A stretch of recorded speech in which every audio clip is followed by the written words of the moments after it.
Hello, welcome back in after. So welcome again to the Renault FT-17. I got the main whole piece thingamajiggy all assembled now, and this is what she looks like. I even got some photo ads on there, and here and here. Managed to do the spring suspension working both sides, and also did the unditching bracket equipment. I got that all assembled. I'm gonna stick it on there once I have it painted, because it will be quite hard to get in there, I think.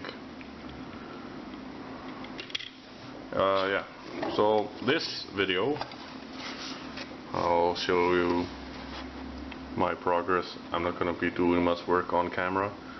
This monstrosity here, the wheel sections, both sides, and I know one of the guys already gave up on it and glued all the wheels stuck, but I'm going to try my hardest to make it workable, so I can play with it a bit. Right, now what you see here is not the tank that you were supposed to be seeing. You're not seeing the I had the great word for it yesterday. The running gear. You're not seeing the running gear because I already laid it aside. Oops. I got this all dry fitted on, and it's actually quite brilliant engineering, the way it just is like a modular thing. I kind of lost it yesterday. The wife was watching TV, so I just built away. I was just, in my own mind, just building away. And if you can hear this, how it all rattles, because it's all movable, it's all functional suspension. This one, and all these wheels, and all the wheels in here. So it's actually really complicated to build in my mind to begin with, but once you get going, you've got a system going, it's not that hard. Exquisite detail. We even have leaf springs that go inside here, which you can never ever see again. They're behind those wheels, they're behind that plate. They have no functionality to add to this to the kit, but they're there anyways, and I put them in there because they were in the kit. And I really love the details on this, especially how they got all the cast numbers on like the drive sprocket here. They have cast numbers. They got cast numbers on here. They have some cast numbers where you can't see them even, like on the final drive covers.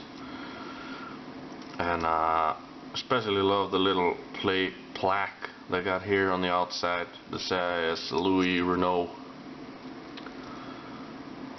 So yeah, that's what you got there. And what else? Yeah, I threw the gun together real quick, because the next step is painting the interior of the turret white before I assemble it. And as you can see, I got some parts cut off here for some cupola, or whatever you call this one, because I'm gonna build a little bit up on the outside here, and then I'm gonna paint the whole thing white. I also got to put on the handles on the inside of the doors, and a little photo etch to go with it. So yeah, that's what's happening right now. And I'll turn the camera back on probably when I have finished assembling the turret. So here we have the turret all painted up inside. I added some chipping and those kind of effects to it. I forgot that I was gonna add some dirt and grime to it as well. I'm gonna do that right after I shut off the camera right now. But what I really wanted to show you guys was the 37mm Canon, which is an awesome looking piece in the kit. This is made up of 1, 2, 3, 4, 5, 6, 7, 8 pieces just for the gun, and it's so detailed and it's so cool looking. You have the you even have the option of doing the breech open like I did, if you can see that on the camera, which does not autofocus at all. But yeah, anyways, I did the breech open, so it's like ready to be loaded. I still have to do some soot effects in there from the gun firing off. But yeah, as you can see, fully movable, and it was actually quite easy to put the turret together. Every single slab of metal is a separate piece, except for the top here. That's one single piece. And then this cupola thing here is 3 pieces, 3 different pieces, pieces. But with the engineering and the shapes and all the things that Meng did to get this turret into the kit, it just fell together. No fit issues at all. You didn't even have to be that careful. It's just amazing how good the fit is. And then it's just friction fitted to the tank, yeah, as you can see. There are no tabs like on other kits that I've done for the turret.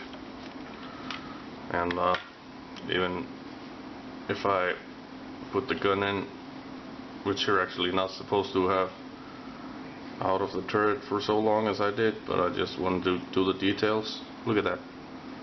Just falls into place effortlessly. But yeah, so I'm going to throw this gun in there after I put in some dirt and grime. For my dirty looks, I use a thing that I found in the Warhammer 40k section in the store. This Citadel Typhus Corrosion stuff. It's really thin paint. You can apply it so it looks like thick dirt, or you can just apply it real thinly and then it's transparent. But the thing is, it has these little gritty things in them. It is gritty with like little corns or something. I don't know what you call it in English, but you would say like a corn in Icelandic. But yeah, shake it up a bit. You get the gritty stuff in there, and just paint it on, and it looks like dirt. And then if you let it dry, and of course it depends on the base coat you put on the paint. What I'm trying to say is, it's called Typhus Corrosion for a reason. And this is also the stuff that I use for my rust effects, like on the tracks and stuff, is where I start off by painting the tracks either in Vallejo track primer, which is like a blackish steel grayish color, really matte, or I paint it in Vallejo rust, and then I slather this stuff over it, get like a dark brown effect in there with the gritty stuff, let it dry, and then I come with Citadel Rust, and this is a really thick, they call it a dry paint, and you just dry brush it over the Typhus Corrosion, and it catches on the grit and looks like a really cool surface rust. In fact, I think I can show you what it looks like kind of on this T34. Yeah, it was really visible before I did it, before I did the dirt on there. But yeah, it looks really good as a rust when it's finished.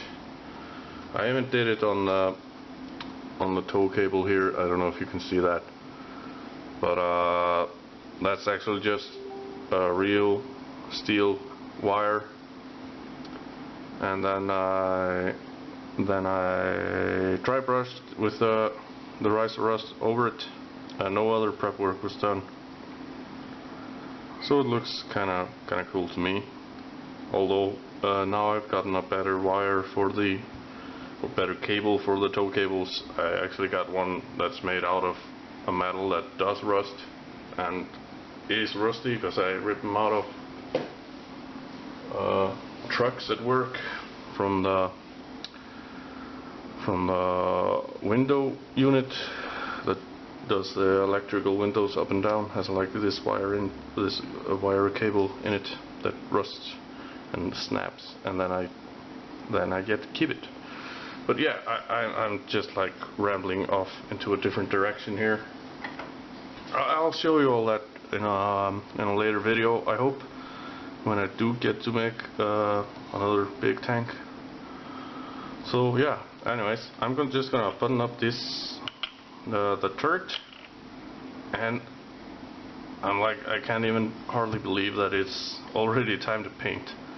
This has been a really fun build so far, and even though I was really intimidated by it, it's been an easy one on top of that.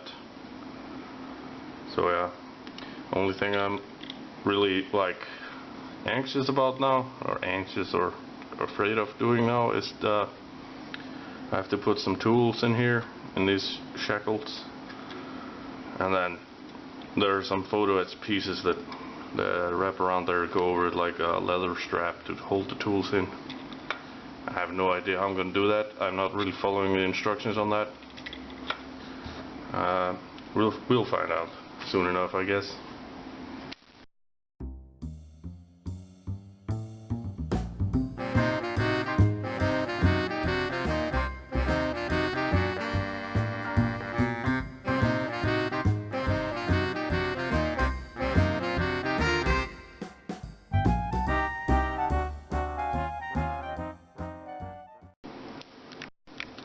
Okay, so check this out. I got the turret assembled. I got the base color sprayed on there. I had to mix it up myself since I didn't have the right color for it, but I think I did alright. I almost shot myself in the foot by mixing it because I didn't mix enough, I thought, but the last drop was used, and yeah, it was exactly enough amount of paint to do this. There are still some spots that like here that didn't get sprayed, but I'll just cover those up with a camo. And when I was watching some TV shows last night, I thought I'd give the tracks a go. Look at that. Both sides are done. They were done in less than like 10 minutes maybe. That includes sanding off the injection mark on each one. And they're like super nice. Just click together and then they're fully workable like that. And they even got like a bunch more. Hang on. Like if you make a mistake or something and you manage to break the pins off or something, you got these spares to go. And in fact, it's easy as turning them the right way around and just click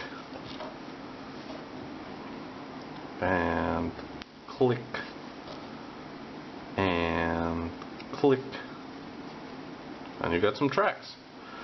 So yeah, I highly recommend those tracks. I like them a lot, and I already made an order on another Meng tank with cement-free workable tracks, which is the T90. So that is slightly different type of tracks, but it will be fun to see how they work out. But yeah, I'm going to spray the other two colors that are missing from this. That's a second thumbs up this video. So I got the camo paint on, and I already put some pledge on there, which is the same as the future, clear finish. And now it's time for decals. I'm pretty happy with the way it came out. I mean, it has plenty of overspray, but I'm still happy with it. And it's supposed to have real hard edged camo, but I opted for the soft edge instead and just free-handed this stuff on, and I'm pretty happy with it so far. Let's put some decals on there. Right, so now it's been several days since the last time I turned on the camera, and since then the decals have gone on. The decals were wonderful to work with. Of course they were. They're cartograph decals. And what else? Yeah, I still have yet to finish the interior of the turret, like the gunner seat, which is a sling that hangs in there.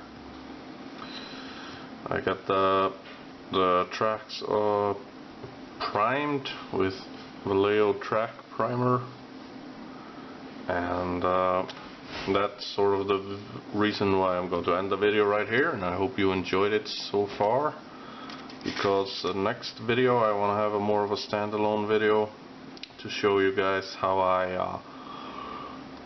I do my rust work. I'm going to rust up these tracks, and I'm also going to rust up the exhaust, and I decided to do the tools like with a little surface rust as well. So I hope you enjoyed this weird video, and